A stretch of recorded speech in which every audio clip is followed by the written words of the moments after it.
মানুষের জীবনটা একদমই পাখির মতো বন্ধুরা, তাই না বলো? আজ এখানে তো কাল ওখানে, হঠাৎ করে যে মানুষের জীবনে কি হবে সেটা কেউ জানে না। আজ সেটাই তোমাদের সাথে শেয়ার করব। এইভাবে জলজান্ত মানুষটা কিভাবে মারা যেতে পারে বলো তো? কেউ ভাবতে পারিনি আমরা যে এইভাবে মানুষটা 8টা দিন চোখের সামনে দেখলাম, 8টা দিন একসাথে বসলাম, গল্প করলাম, উঠলাম, কত কত স্মৃতি। সত্যি জীবনটা বড়ই অদ্ভুত। গাইস দেখো, বিকেলবেলা আমাদের পুকুর পাড় সবাই বেড়াতে এসছি। আর যে গাছগুলো দেখো গাইজ, কি অপূর্ব লাগছে মায়েরই। এরম গাছ দেখো গাইজ, দেখো একটু জুম করে দেখাই। দেখো গাছের মধ্যে লতি লতি আবার শাখার লতা পাতাগুলো উঠে আছে। দেখো কি ভালো লাগছে ভাই সব, দারুণ লাগছে। একেই প্রতি আলোক, কি আলোক নদীর গাছ এগুলো। বিকেলবেলা একটুখানি ওই দেখতেই পাচ্ছ, এদিকে এই যে মাঠ টাট সব কচুরি পানাগুলো, কি ভালো লাগছে না? কচুরি পানাগুলো ভালো লাগছে না? বেশ ঘন কচুরি বানা। এদিকে আয়ান সোনা পড়ে যাবে, মা পড়ে যাবে রাস্তাটাতে, দেখো। আর এইদিকে কি সুন্দর গাছ, আমাদের এদিকে দেখো সুন্দর সুন্দর গাছ। এসেছিলাম তো এখান থেকেই আজকের ভিডিওটা এন্ড করব। চলো, hey everyone, good morning and welcome back to our new video. আমি উত্তর দিনাজপুর থেকে পায়েল, আমার ছোট্ট পরিবারে তোমাদের সকলকে স্বাগত। ওই দিন আর কি বিকেলবেলা কিছু ক্লিপস ছিল, তাই ভাবলাম চলো কেননা তোমাদের সাথেও শেয়ার করা যায়। গাছগুলো দেখলে কত ভালো ছিল, তাই না? ওই লোকে বলছিল আলোক কী জন্য, আলোক রঞ্জন না কী যেন। এখন মাথা ব্যথা করছে প্রচণ্ড, সকালে উঠেই রান্না বসাতে হচ্ছে। মন মেজাজ কারো ভালো নেই, চোখ মুখের অবস্থা দেখে বুঝতেই পারছো, পুরো ঢুকে গেছে চোখ মুখ, ঘুম নেই, কোনো কিছু নেই। এই দিন ছিল মানে আমার যে বড় শাশুড় বা বড় মা যাকে বলি, তোমরা হয়তো যারা আমার ডেইলি ব্লগ দেখো তারা তো চিনোই বড়মাকে, ঠিক আছে? আমার সাথে বহু রিলসে আছে, বহু ভিডিওতে আছে আমার বড় শাশুড়ি আর কি। তো ওনার বাবা 8টা দিন থেকে গেল হচ্ছে মেয়ের বাড়িতে। সত্যি কথা বলতে বাড়িতে ছেলে বৌমাগুলো তো দেখতোই না, ঠিক আছে, নিজে রান্না করে খেত এই বয়সেও, হ্যাঁ। কিন্তু মেয়ের বাড়ি এসেছে, 8টা দিন ছিল, ভাবছিল যে এই মহরম করেছে মানে যাবে। তো জানোই মানুষের মানে বয়স হলে অনেক অনেক অনেক রোগ ব্যাধি থাকে, তারও ছিল, তারও উপক্রম না, ঠিক আছে।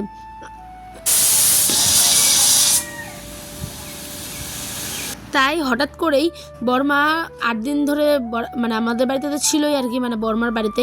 এবার হঠাৎ করে অসুস্থ হয়ে গেছে গত পরশু রাত্রে। তো পরশু দিন রাত্রে অসুস্থ হয়ে যাওয়ার পরেও যতই না খাওয়া, যতই না কিছু, ওই যে বলে বেটা থাকলে নাকি অনেক কিছুই, তো সেই কারণেই আর কি বেটাকে ফোন দিয়েছে। বেটা এসে নিয়ে গেছিলো, হসপিটালে ভর্তি করেছে। তারপরে শোনা গেছে রাত্রেবেলা 11টা সাড়ে 11টা বাজে তখন যে মানে তার নানা, মানে আমাদের নানা আর কি, বড় আপের শ্বশুর যে, উনি মারা গেছেন।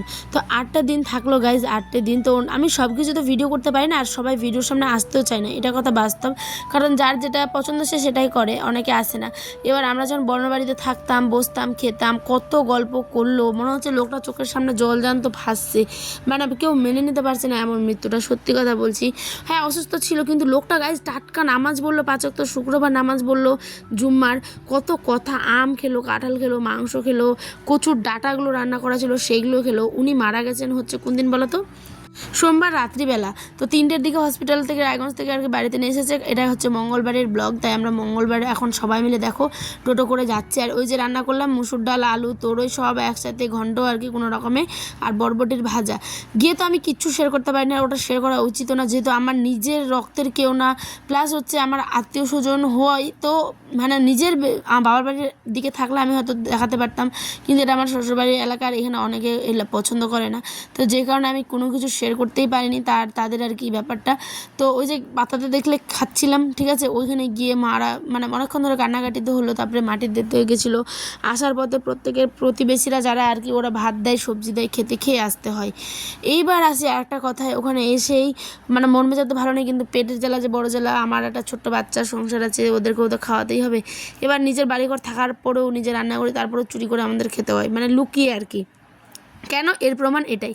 আয়নার বাবা ওখানে ওর একটা হালখাতা ছিল, তো আমাদের হালখাতার কোনো টাকা বাকি ছিল না, কিন্তু সম্পর্ক ভালো তাই দিয়েছিল একটা প্যাকেট।